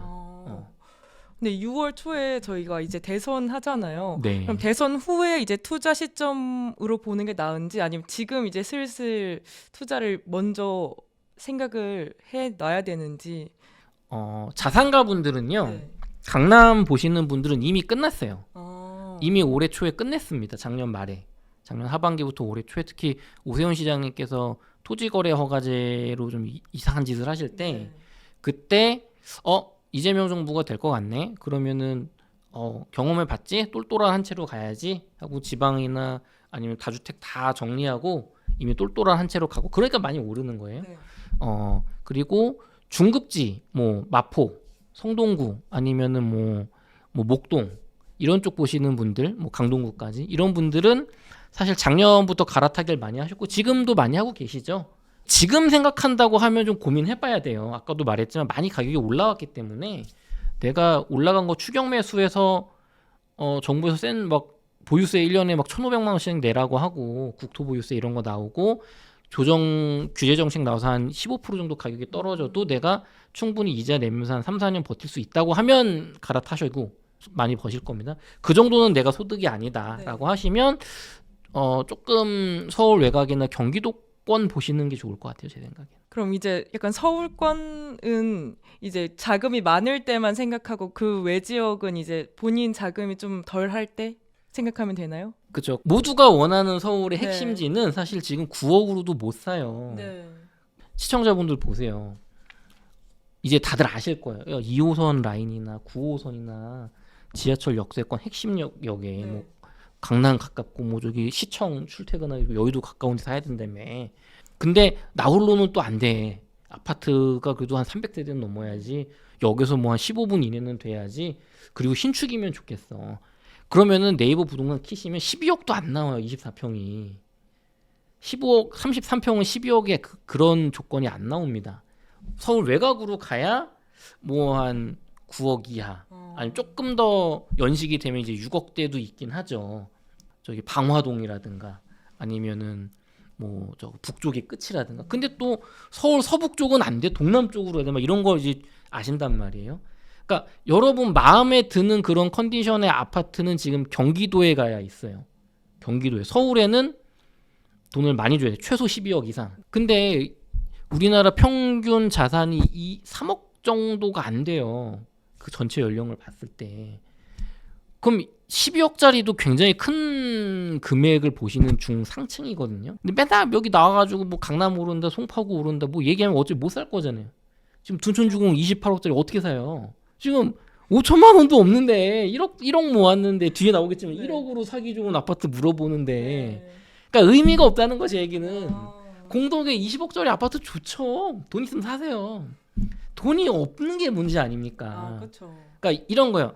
그 정도 돈이 있는 분들은 지금 제 방송을 안 봐요. 아. 그분들은 10억 있어요? 여기 사세요. 15억 있어요? 여기 사세요. 20억 있어요? 지금 한남 뉴타운 2구역 가가지고 프리미엄이 얼마인데 사시고 한 12억 있으세요? 노량진 몇 구역 가세요. 8억 있으세요? 부가현 2구역 3구역 보세요. 네. 5억 있으세요? 저기 거여마천도 올라서 어렵고 지금은 뭐 여기 이런 재개발 재건축 방송이 있어요. 네. 저도 그런 걸 모르진 않지만 지금 그런 얘기를 안 하잖아요. 네. 그런 전문가 분들이 있어요. 이 방송을 보시는 그냥 나 한 5천에서 1억 뭐 2억 모았어요. 그냥 평범한 직장인이 아파트 사본 적도 없어요. 아니면 옛날에 샀는데 좀 갈아타 볼까 고민 중이에요. 이런 분들은 무리하지 말고 내 자금에 맞춰서 뭐 한 3억에서 5억 정도 요 정도 대출 받는 이 정도로 가셔라. 그래도 충분히 시간이 지나면 오른다. 다만 강남보다 늦게 오를 뿐이에요. 아. 너무 무리하지 마세요. 그럼 대선 이후는 이제 그 전에 있던 문재인 정부랑 비슷한 흐름으로 간다고 보면 될까요? 한 80% 확률로 저는 그렇게 보고 어, 있습니다. 20% 확률은 이재명 후보님께서는 민주당의 정통 라인이 아니세요. 약간 변수가 있어요. 네. 그러니까 부동산을 하는 그 어떤 참모분들이 계시잖아요. 그 어떤 뭐랄까 연구소, 네. 협회 그쪽 분들이 포진되어 있긴 하시지만 후보님께서 그쪽 정통이 아니셔서 또 요즘에 보면은 저 뭐랄까 보수 쪽에서 좋아할 만한 시장 친화적인 발언도 하고 계시기 때문에 물론 지금 민주당이나 진보당에서 나오는 입법을 보면 네. 문재인 정부와 비슷하게 갈 가능성이 높지만 네. 그때 또 실패를 거울로 삼아서 네. 그때 이렇게 규제로만 했더니 안 되더라 해서 네. 좀 다르게 갈 가능성도 있기는 있지만 네. 확률적으로는 높지는 않다라고 아. 지금 투자자들은 보고 있는 것이고 그렇기 때문에 똘똘한 한 채 일시적 1가구 2주택 네. 국토보유세나 어떤 이런 세금적인 거에 대해서 대비를 하는 그런 걸로 다 세팅을 하고 있다. 아. 기본적으로는 그쪽 가능성이 높다고 봐야죠. 왜냐면 지지자들도 원하는 게 시원하게 지금 윤석열 정부가 집값 강제로 부양한 거 잡아라고 보는 게 지금 지지자분들의 시각이기 때문에 그쪽 방향으로 가지 않을까 보고 있습니다. 네, 그럼 이사님이 보시는 최근 비트코인 시장 분위기는 어떤가요? 일단은 비트코인은 제가 부동산만큼 전문가는 아니고 여러분과 같은 투자자라는 입장을 이해를 하시고 제 이야기는 반만 취할 것만 취하시고요. 비트코인 같은 경우 시장 분위기가 많이 좋아졌죠. 네. 비트코인이 야 이거 상승장 끝났다라고 어떻게 보는 시각도 있었는데 미국과 중국의 관세 이슈가 조금 해결 국면으로 가면서 불확실성이 해소되면서 전 세계가 돈을 유동성을 풀기 시작하면서 한 7만 달러대 후반 7만 6천 달러까지 떨어졌다. 뭐 7만 2천도 갔는데 지금은 10만 달러를 돌파를 해서 야 이제 한 11만 12만 가는 건가 아니면 한 번 좀 조정이 올 건가 이렇게 조금 뭐랄까요 그 분위기는 많이 바뀌었습니다. 지금은 올라갈 것 같다라는 얘기가 더 많고 다만 그리고 좀 고무적인 거는 비트코인만 가는 게 아니라 이더리움이 뭐 100만 원대 후반까지 떨어졌다가 지금은 300만 250만 원, 300만 원 정도 갔을 것이 한번 봐야 되는데 네. 많이 올라가면서 알트코인들도 지금 꿈틀꿈틀 하고 있어요. 저는 자발트코인을 조금은 투자를 하기 때문에 그 분위기를 아는데 한 달 전하고 비교하면 알트코인도 하루에 뭐 2배, 3배 가는 코인들은 흔해졌고 하루에 100배 오른 코인도 있습니다. 그 정도로 많이 바뀌었다. 다만 이게 계속 앞으로 비트코인이 올라갈 거냐는 네. 아직은 모른다. 그러면 이제 투자자들이 약간 지금 신경 쓰는 가장 핫한 이슈 같은 것도 있을까요? 지금 투자자분들이 가장 생각하는 건 그거죠. 비트코인이 사이클대로 올라가고 네. 있는 거냐 아니면은 뭐 미국장 좋아지면 주식 좋아지면 올라가는 거냐. 근데 요즘 대세는 이제 과거 사이클 이론은 좀 안 맞을 것 같다. 이제 개인이 주도하는 시장이 아니고 기관 자금이 얼마나 들어오느냐에 따라 가격이 왔다 갔다 하는데 결국 기관 자금은 미래 경제에 대한 미국 경제에 대한 예측이고 금리에 대한 예측이기 때문에 금리 인하 국면 가고 중국과의 관세 이슈 잘 해결 국면 가고 미국 나스닥 날라가면 네. 비트코인 날라갈 거고 네. 그러면 그 넘쳐나는 돈이 알트코인에도 갈 거다. 아. 이렇게 보는 게 지금은 조금 더 지배적인데 과연 근데 지금 중요한 거는 그럼 앞으로 미국 주식이 계속 올라갈 거냐. 그거는 트럼프 대통령과 중국의 어떤 그 협상이 어떻게 될 거냐. 또 세계 전쟁이 어떻게 끝내냐에 따라 다르잖아요. 그러니까 100% 확신은 못하죠. 다만 투자자들은 적어도 비트코인은 앞선 부동산처럼 뭐 조정이 오더라도 결국 우상향할 거야. 기관들이 이제 사고 있어, 금처럼. 그런 의견이 많아서 단타 투자 아닌 분들은 비트코인 계속 모으고 있다. 저도 그렇고. 약간 불확실성이 지금 굉장히 강하잖아요. 네. 그 속에서 그럼 이사님은 어떻게 투자를 하고 계세요? 앞서 부동산에서도 제가 얘기 드렸지만 네. 저는 단타 투자자가 아니죠. 가치 투자자예요. 그럼 제가 보는 거는 부동산도 이거잖아요. 돈 있는 사람들이 서울 수도권의 대한민국 아파트를 언제까지 살까를 봤을 때 이분들이 한국을 떠나서 이민 갈 것 같지는 않아. 당장에. 자식들은 외국 국적으로 바꾸더라도. 그러면 이분들이 한 20-30년 산다고 했을 때 어디 살까? 그럼 강남 살겠지. 돈 있는 순서대로. 서울, 대구 수성구 살겠죠. 부산에 살겠죠. 그럼 그 핵심지들은 살아남는 거예요. 마찬가지로 비트코인도 이게 돈을 막 찍어내는 이 화폐 가치 하락 속에서 미국 주식 역대급으로 비싸요. 지금 20년 동안 이 차트 봤을 때 미국 부동산, 한국 부동산 너무 비싸. 이런 상황에서 어딘가에 투자를 하는데 금 역할을 하는 게 비트코인 조금씩 되고 있거든요. 아직까지는 물론 금처럼 그런 안전자산은 아니다가 대세지만 조금씩 바뀌어 나가고 있어요. 이것도 예를 들어 드릴게요. 저는 현대 미술이 그렇게 가치 있다고 생각하진 않아요. 아, 그래요? 눈이 없어요, 저는. 여러분이 예술을 좀 아시면 오크트리라고 오크 나무라는 굉장히 유명한 그 예술 작품이 하나가 있는데 이렇게 컵에다가 물을 떠놨어요. 그 작가님이. 그러고서 이거는 오크 나무입니다 라고 이름을 붙였어요. 여러분 눈엔 이게 컵에 있는 물처럼 보이지만 이건 사실 오크 나무야. 근데 그게 굉장히 미술사적으로는 엄청난 가치가 있고 뭐 포스트 모더니즘이 뭐 쫙 하면서 하여튼 유명해요. 그분이 잘 나가요. 그분 작품 비싸요. 저는 별로 인정이 안 돼요. 그냥 물이지 뭔 헛소리야. 하지만 예술은 그렇게 평가를 받잖아요. 네. 여러분 여기 그림에다 이게 물감 착 제가 뿌리면 100원. 그분이 뿌리면 1000만 원, 막 10억 이러잖아요. 100억. 어린애가 이렇게 발자국 한 거 같은데 막 100억 하잖아요. 네. 무슨 얘기냐? 저나 여러분 같은 일반인의 의견이 중요한 게 아니고 돈을 그 지불 능력이 있는 사람들이 그 가치를 인정하면은 가격이 생기는 거예요. 그건 거품이 아니에요. 비트코인을 아무리 일반 개인이나 뭐 어디 높은 대통령이 이건 사기야 해도 그 비트코인을 그 돈을 주고 살 수 있는 사람들이 산다면 그 가치는 있는 겁니다. 근데 부자들은 비트코인이 금 같은 구매력 저장의 수단, 또 어떤 자산을 해외로 빼돌리는 수단, 특히 중국 부자들이 그렇죠. 그런 수단으로 가치가 있어요. 그렇기 때문에 저는 비트코인이 최소한 금의 지위는 앞으로 10년 동안 확보해 나갈 것이다. 그러면 금 시총을 따라잡는다고 하면 지금보다 8배 정도는 올라갈 거다. 한 10년에 걸쳐서. 이게 저는 보수적인 예측이고 네. 공격적인 예측하는 분들은 비트코인이 최소 연평균 29%씩 올라가지고 뭐 정말 100억 간다. 30년 중반에. 이건 이제 화폐를 막 다 쓸어 먹는다. 이런 얘기고 저는 이제 거기까지는 모르겠고 네. 금과 어깨를 나란히 할 정도 된다고. 지금은 8배 올라간다. 한 10억 정도 갈 거다. 35년까지. 그렇게 보고 있습니다. 그럼 지금 시점에서 비트코인 투자하는 건 어떻게 생각하세요?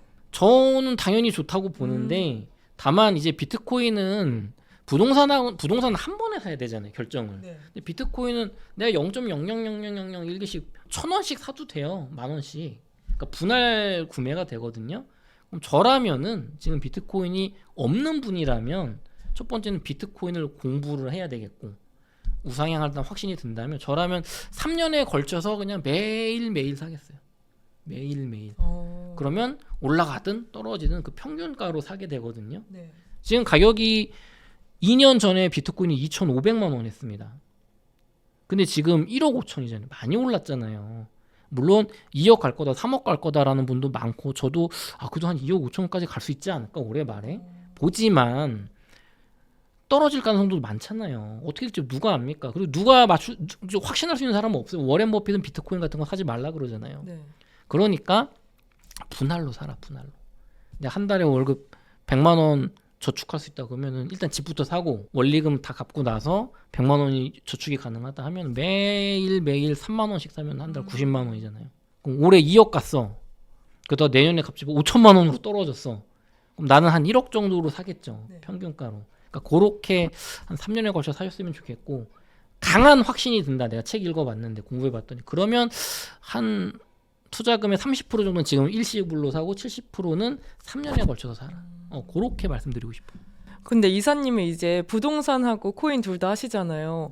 그럼 부동산, 코인 약간 전통적인 자산과 그런 비트코인 같은 거를 자산 포트폴리오에서 어느 정도 비율로 혼합해서 갖고 있으면 좋을까요? 블랙록이라는 세계 최대의 투자 자문 회사가 있습니다. 세계 원탑이에요, 원탑. 네. 거기는 수십 년 동안 부자분들의 돈을 관리하고 투자 이렇게 조언을 주잖아요. 네. 거기서 주는 전통적인 포트폴리오는 채권 50%, 미국 주식 50%죠. 이게 그냥 가장 뭐 6대 4일 때도 있고, 네. 미국 채권이나 미국 주식 사면 돼. 뭐 자기 집 하나 사고 요 정도거든요. 네. 근데 거기서 뭐라 그랬냐면 채권을 5% 줄이고 비트코인을 5% 섞으면 리스크는 거의 별로 안 늘어나는데 네. 수익률은 상당히 높아진다. 그런 보고서를 냈어요. 근데 이게 이 영상을 보시는 분들한테는 별로 도움이 안 돼요. 왜냐하면 채권이 들어가는 순간 이거는 네. 부자들을 위한 포트폴리오입니다. 여러분 제가 한 50억 있어요. 네. 투자로 50억 벌었어요. 100억 벌었어. 이렇게 되면 그 다음부터는 안정적인 관리입니다. 물가 상승률보다 1%만 높아도 돼요. 그러니까 내가 1년에 한 4%만 벌면 계속 나는 부자가 돼요. 계속 부자. 그러니까 이런 분들은 위험을 줄이는 게 핵심이에요. 네. 근데 내가 이제 1,000만 원 모았어요. 네. 근데 한 4, 5% 수익률 나오는 거 은행 뭐 적금이든 뭐 채권 넣으면 부자 안 돼요. 서울 아파트 못 사요, 여러분. 네. 그러니까 공격적으로 가야 되죠. 그래서 저는 내 집 마련하시고 비트코인을 내 자산에 그래도 한 20% 정도까지는 담는 게 괜찮지 않을까. 최소 20%. 저는 50%까지도 괜찮다고 해요. 그만큼 비트코인을 좋게 보니까. 다만 내가 책을 보고서 확신이 있을 때 얘기고 난 확신이 그 정도까지는 안 든다. 이게 뭐 좋을 것 같긴 한데 모르겠다. 그럼 저는 자산의 10%. 근데 순자산 말고 자산의 10%. 이런 개념이죠. 내가 아파트 뭐 6억짜리 샀어요. 내 돈 1억밖에 없어요. 5억 대출 받아서 샀어요. 네. 그럼 자산이 6억이죠. 순자산은 1억이고. 근데 실제로 난 6억짜리 아파트에 투자하고 있는 거예요. 이거 2배가 돼서 12억이 되면 내 돈은 7억이 됩니다. 그렇죠? 그러면 저는 6억짜리 내 돈 순자산 1억에 6억짜리 아파트 사고 있으면 거기에 10%인 6천만 원 정도는 비트코인을 가지는 게 좋다. 전체 자산의 10% 정도는. 리스크는 굉장히 적어요. 이거는. 설령 6천만 원짜리 비트코인이 빵원이 되더라도 망하더라도 아파트가 있잖아요. 네. 여기가 커버 쳐줄 거예요. 근데 비트코인 투자는 아까 말씀하신 것처럼 리스크 관리가 굉장히 중요한데 네. 그러면은 이사님은 리스크 관리를 어떻게 하고 계세요? 저는 비트코인도 하고 알트코인도 투자를 해봤는데 네. 제일 좋은 건 비트코인에 대한 리스크 관리는 제가 볼 때는 샀다 팔았다 안 하는 겁니다. 샀다 팔았다 쌀 때 사서 비싸게 팔려고 하면 어려워요. 공부할 게 많아요. 부동산보다 훨씬 어렵습니다. 그러니까 지금 보면은 78,000달러일 때 막 1억 할 때 비트코인 1억 네. 지금 1억 5천 하잖아요. 네. 그때 왜 안 샀어? 한 달 전에 왜 안 샀어요? 그때 샀으면 5천만 원 벌었잖아요. 앉은 자리에서 50% 수익이 한 달 만에. 근데 왜 안 샀어요? 불안해서? 더 떨어질 것 같으니까. 네. 그쵸? 그럼 네. 지금 사면은 3억 갈까요? 모르죠. 모르잖아요. 맞출 수 있는 분들이 몇 명 있어요. 가끔 제가 X 같은 거 보면 잘 맞추는 분들이 있어요. 야, 이거 1월 달에 올해 1월 달에 좀 조심해라. 이런 분이 있고 알트코인 다 팔아라 이런 분들이 있어요. 맞추는 분들이 있어요. 근데 그분들이 계속 맞출지 모르고 중요한 건 그분들의 뷰를 내가 공부해서 따라갈 수 있느냐 완전 다른 얘기입니다. 네. 알트코인 저도 1월에 투자한 거 물렸어요. 많이 떨어졌어요. 요즘 조금 올랐지만 도지코인 이런 거. 비트코인은 별로 안 떨어졌죠. 비트코인은 제가 작년에 사니까 돈을 좀 벌었는데 그냥 꾸준히 매일매일 나눠서 사는 게 전 답이라고 봐요. 참고로 김승호 회장님, 스노우폭스의 김승호 회장님께서 테슬라 관련해서 그런 얘기를 하셨어요. 테슬라 주식을 공부해서 좋다고 생각이 들면 쌀 때 사서 비싸게 팔려고 하지 말고 그냥 매일매일 사라. 그게 결과적으로 제일 돈 버는 길이다. 그분이 보통 분이 아니라면 엄청난 자산가잖아요. 비트코인도 마찬가지입니다. 비트코인이 우상향할 자산인지를 먼저 책을 읽어서 공부를 하시고 영상도 좀 보시고 확신이 들었다고 하면 꾸준히 그냥 매일매일 사세요. 떨어지든 오르든. 근데 그게 참 어려운 것 같아요. 그거를 하려면 네. 제가 지금 쓰고 있는 책이 부동산하고 비트코인을 같이 사는 책인데 8월에 나오거든요. 네. 그걸 하려면 집을 먼저 사야 돼요. 내 집이 없는 상태에서 코인이나 주식으로 돈을 불리겠다. 이거는 반드시 무너지게 되어 있습니다. 일반인 기준에서요.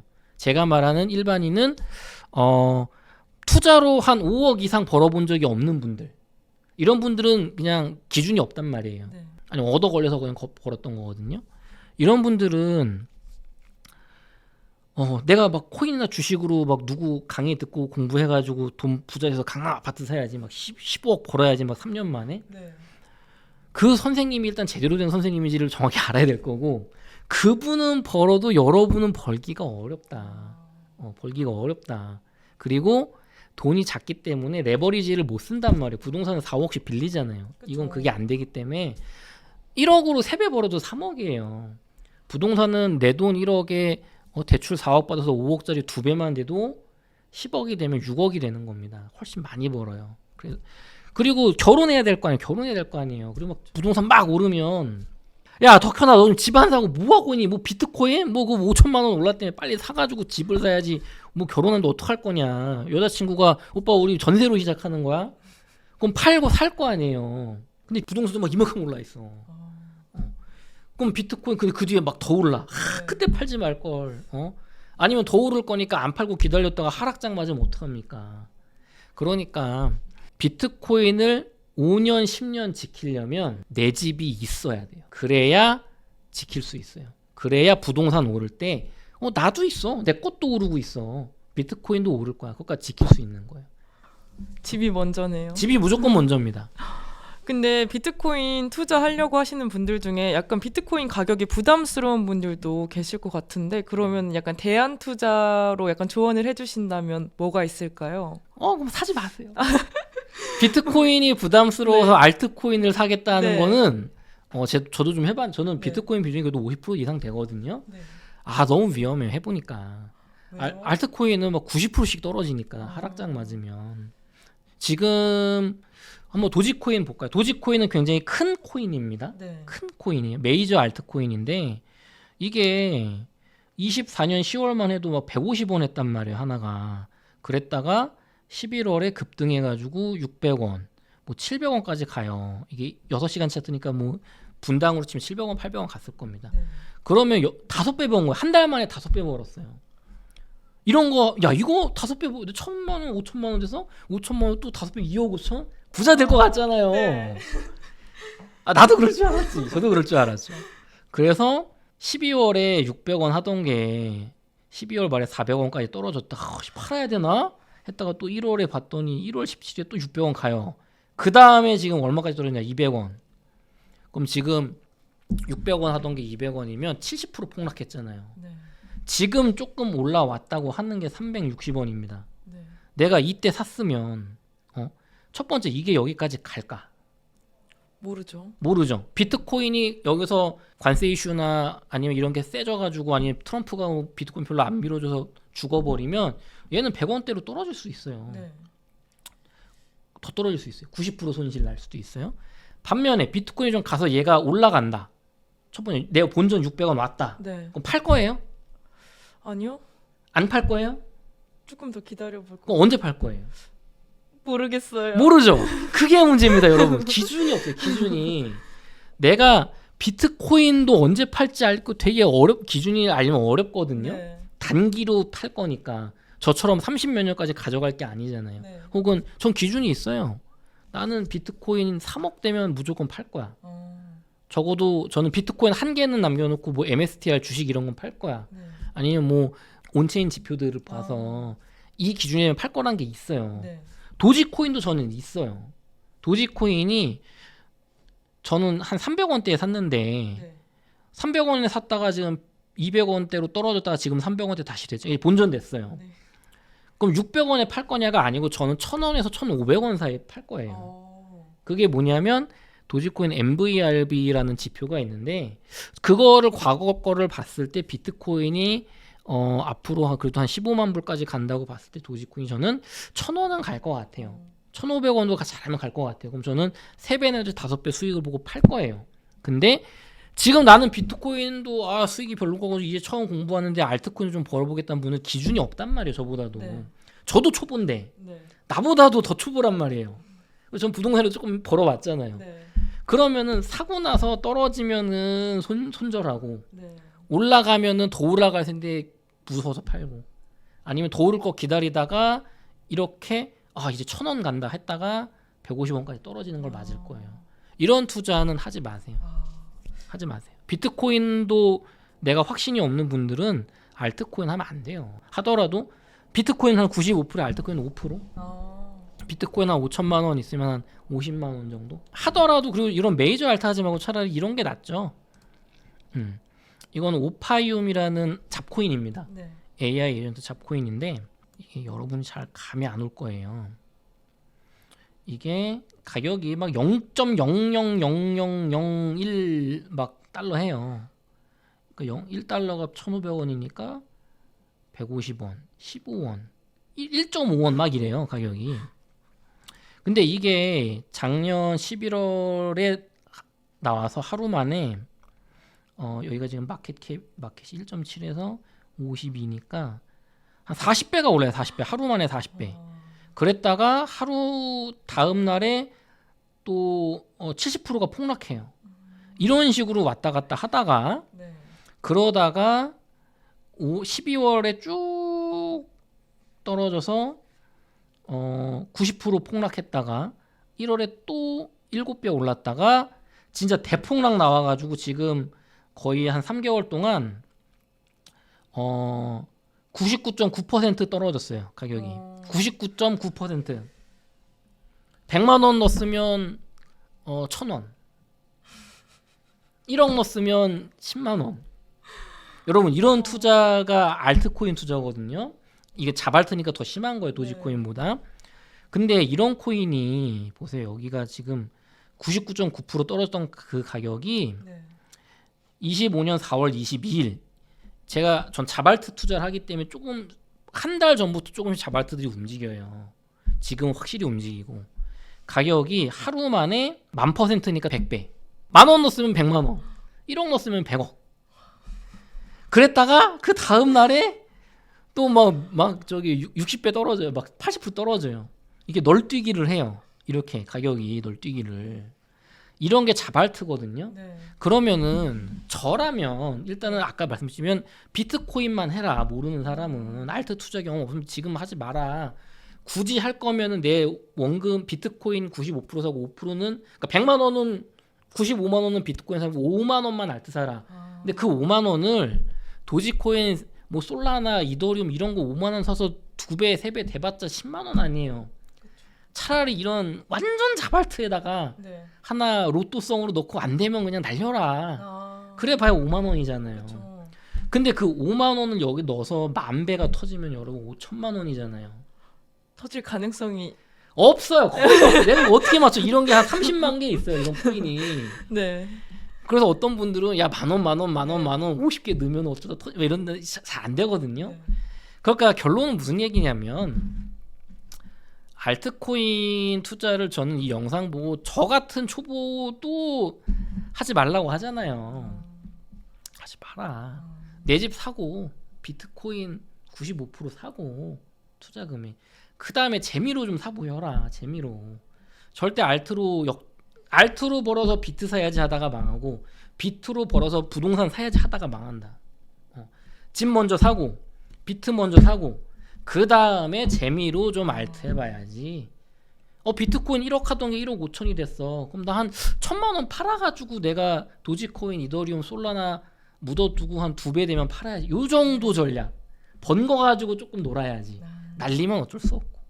그렇게 하셔라. AI 16인지 이거 그래프 보세요. 이런 거 투자하고 싶으세요, 여러분? 아니요. 이게 AI 에이전트 중에 2번째 대장입니다. 지금 업비트나 빗썸의 버추얼 프로토콜이라는 게 대장인데 걔 많이 올라가고 있거든요. 얘도 좀 오르고 있어요. 이거 보세요. 24년 11월에 잡히지도 않네. 이게 얼마야. 이렇게 바닥에 이게 거의 그냥 1밀리언 하던 게 200배 올라서 200배, 2000배 올라서 2000배, 2빌리언이니까 2000배 올랐다가 그랬다가 이렇게 쭉 떨어져가지고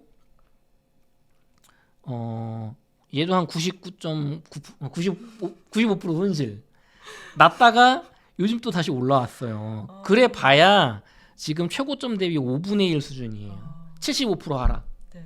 이게 이렇게 올라갈 수도 있겠죠. 네. 더 뚫고 올라갈 수도 있겠죠. 네. 아니면 여기서 더 뚫고 내려갈 수도 있겠죠. 이런 투자를 어떻게 합니까? 어떻게? 지금 이런 거 하시는 분들은 이런 영상 안 봐요. 남덕현 저거 거의 아무것도 모르네. 저 하수네. 쟤 그냥 아무것도 모르고 비트코인으로 조금 벌고 알트로 뭐 벌겠어 저래가지고 DCA 같은 소리 하네. 그러고 있을 거예요. 그런 분들은. 그러니까 여러분은 이런 알트코인에 관심 갖지 마시고 네. 비트로 벌고 일부만 사자. 일부만. 정말 날려도 되는 돈. 알트코인은 언제 사는 거냐면 도지코인 같은 여러분이 들어본 코인이 이렇게 지난장에도 막 300원까지 갔다가 이게 박살 나잖아요. 박살 나서 작년 24년 9월에 막 100원 하잖아요. 이렇게 차기 우하향했을 때 이럴 때 그냥 한 1000만 원 사가지고 이렇게 6배 가서 먹고 6천만 원 벌고 끝. 그렇게 하라고. 그렇게 해. 왜 이렇게 난리야? 왜 오른 다음 사냐고. 왜 이렇게. 여러분 솔라나 그래프 보세요. 솔라나 그래프 21년에 31만 원까지 갔다가 22년에 보면 19,000원이에요. 19,000원. 이걸 하고 싶으세요, 여러분? 아니요. 그럼 이때 사면 되잖아. 이때 이럴 네. 때. 그러니까 이렇게 박살나. 근데 이때 사면 못 사요. 왜 망할까 봐. 이 코인이 없어질까 봐. 맞아요. 지금은 19,000원 하던 솔라나가 30만 원 됐다가 18만 원까지 떨어졌다가 43만 원까지 됐다가 15만 원까지 됐다가 지금 26만 원 된 거잖아요.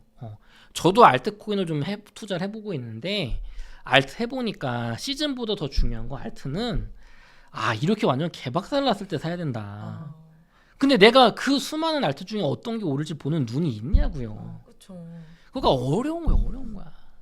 네, 이사님 오늘 진짜 귀한 시간 내주셔서 감사하고 이사님 덕분에 약간 부동산, 비트코인 다양하게 볼 수 있는 시각이 넓어진 것 같아요. 저희 보시는 시청자분들도 다양하게 보고 여러 인사이트 얻어가셨을 것 같은데 저희 성공의 진심인 구독자분들께 한 말씀 부탁드립니다. 제가 쓰고 있는 책이 8월에 나올 책이 3천만 원으로 내 집 마련 7년 후에 비트코인으로 10억 만들기라는 책이거든요. 네. 여러분 시간의 축을 자꾸 1년, 2년, 3년만 보지 마시고 7년, 8년 정도로 길게 늘리시면 지금 모으신 돈이 하나도 없다. 그래도 순자산 5억 정도 만들 수 있어요. 부동산이랑 비트코인 내 집 마련으로. 내가 한 3천만 원 지금 모은 돈이 있다. 그럼 거짓말 안 하고 저는 7년 정도 뒤에 순자산 10억 정도가 전혀 불가능하지 않다고 생각을 하고 그 논리를 쓰고 있어요. 제 책을 보시면 납득이 되실 거예요. 무슨 얘기가 핵심이냐면 비트코인 2년 전에 2,500만 원밖에 안 했습니다. 그때 저도 돈이 있었는데 못 샀어요. 그때는 코인을 몰라서. 네. 저는 비트코인 막 1억일 때 샀고 8천만 원 1억일 때 좀 샀거든요. 네. 제가 한 1년만 더 빨리 샀으면 4개 살 수 있었어요. 하나 살 돈으로. 근데 비트코인은 저는 10년 뒤에 10억이 될 거라고 봐요. 근데 중요한 거는 내가 부동산이든 코인이든 확신이 있어야 돼요. 그 확신은 약간의 공부. 약간의 공부. 근데 그 공부가 막 입지 분석 아니면 막 이런 거 아니에요. 비트코인 막 그래프 보고 이런 거 아니에요. 하나만 알면 돼. 2030년까지 대한민국 부동산이 서울 강남 중심으로 폭락이 나올 가능성이 있어? 부자들이 한국 떠날 것 같아? GDP가 무너질 거야? 아니면 뭐 정책이 나오더라도 결국은 우상향할 거야? 경제 성장률이 성장을 할 거야? 하락을 할 거야? 성장할 거야 라는 확신이 들고 사람들이 갑자기 지방으로 서울을 팔고 나갈 거라는 생각이 안 들고 부자들이 강남에 모여 살 거라는 생각이 드신다면 서울 수도권은 우상향하는 거예요. 비트코인도 그런 우상향에 대한 확신만 있으면 그 다음부터는 되게 쉬운 거예요. 성장하는 국가 혹은 성장하는 자산에 우상향하는 거를 언제 시점이 됐든 꾸준히 모아 나가시면 큰 돈을 벌게 되어 있어요. 근데 자꾸 욕심 때문에 빨리 벌려고 쌀 때 살려고 그리고 남들이 좋다고 할 때 가려고 그땐 항상 늦어요. 제가 1년 전에 서울에 아파트 9억짜리 사셔라 했을 때 샀으면 지금 12억 됐단 말이에요. 근데 지금 살려고 하면 벌써 3억 올랐잖아요. 그쵸. 경기도에 3억, 4억짜리 아파트 좋다고 제가 1, 2년 전에 얘기할 때 안 샀단 말이에요. 지금 그게 5, 6억 됐단 말이에요. 근데도 지금 경기도는 나쁘지 않아요. 1억으로 살 수 있어요. 충분히 내 돈 1억으로. 이렇게 아직은 괜찮은 시기가 많이 남아있어요. 부동산하고 네. 비트코인도. 그러니까 너무 서둘지 마시고, 특히나 비트코인 지금 찍고 있으니까 비트코인과 알트코인으로 요번 시즌에 내가 이제 인생 바꿔보겠다 하지 마시고, 비트코인과 알트코인 장을 경험해 보되, 야 내가 그래도 한 2배 벌면 진짜 좋겠다, 투자금에. 근데 못 벌어도 원금은 날리지 말자. 특히 알트코인은 꼭 내가 다 팔고 시즌 종료 전에 나오자. 내가 언제 알트코인 얼마에 팔지 모르겠다면 진짜 열심히 공부해야 되지. 알트코인. 알트코인 팔 시점을 여러분 정해놔야 돼요. 제가 아까 말했 도지코인 저는 1,000원이나 1,500원에 팔겠다고. 그 기준이 있어야 돼요. 네. 그거 없으면 여러분 알트코인으로 더 이상 절대 알트코인 돈 투자하지 마세요. 그럼 여러분 알트코인으로 돈 다 날릴 겁니다. 비트코인 사세요 그러면. 이렇게 말씀드릴게요. 네, 정말 좋은 말씀 감사합니다. 네, 저희가 준비한 이야기는 오늘 여기까지고요. 또 다음에 더 좋은 이야기, 재미있는 콘텐츠로 찾아뵙겠습니다. 감사합니다. 감사합니다.